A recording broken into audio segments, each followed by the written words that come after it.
Abbiamo presentato la proposta di legge sul bilancio di genere, che è uno strumento per la Regione di individuare tutte quelle risorse importanti per definire le politiche attive sulla parità di genere, contro la violenza sulle donne, per quanto riguarda la conciliazione dei tempi di vita e di lavoro delle donne, circa la medicina di genere, cioè tutte le politiche che mettiamo in atto per affermare concretamente il principio di parità e di uguaglianza tra uomini e donne.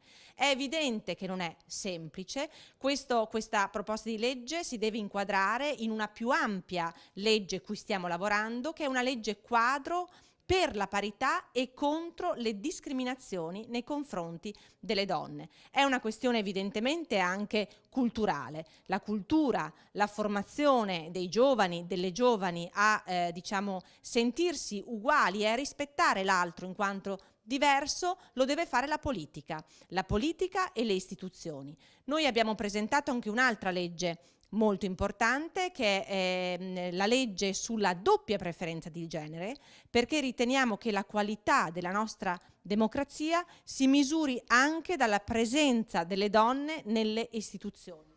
Quando andiamo a votare, il cittadino e la cittadina potranno esprimere due nomi, cioè un nome maschile e un nome femminile.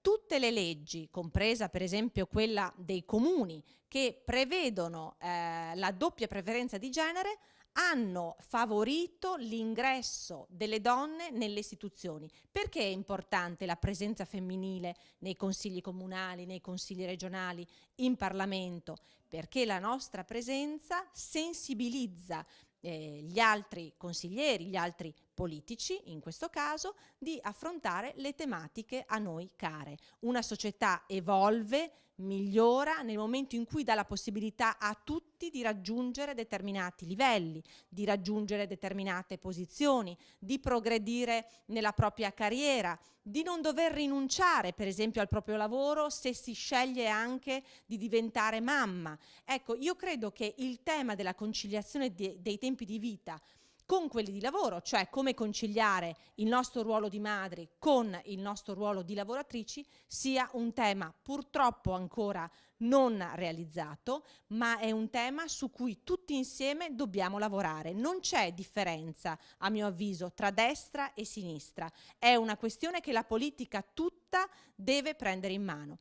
Il tema, per esempio, della violenza contro le donne, che aumenta di giorno in giorno, le violenze, le molestie che purtroppo molte donne subiscono soprattutto all'interno delle mura domestiche, all'interno della famiglia, nascono anche per una questione culturale, anche per una questione di sopruso nei confronti dell'uomo, nei confronti ovviamente della donna. Quando c'è la donna ci sono dei minori, ci sono dei bambini che assistono a queste violenze e purtroppo assistere ad una violenza determina dei danni enormi per il futuro, nella propria crescita, nella propria formazione. Ecco, questi sono i temi generali di cui abbiamo il dovere, insieme ovviamente a tutte le altre materie, di trattare, perché la nostra presenza nelle istituzioni è un valore aggiunto, è un elemento prezioso di cui la nostra società non può fare a meno.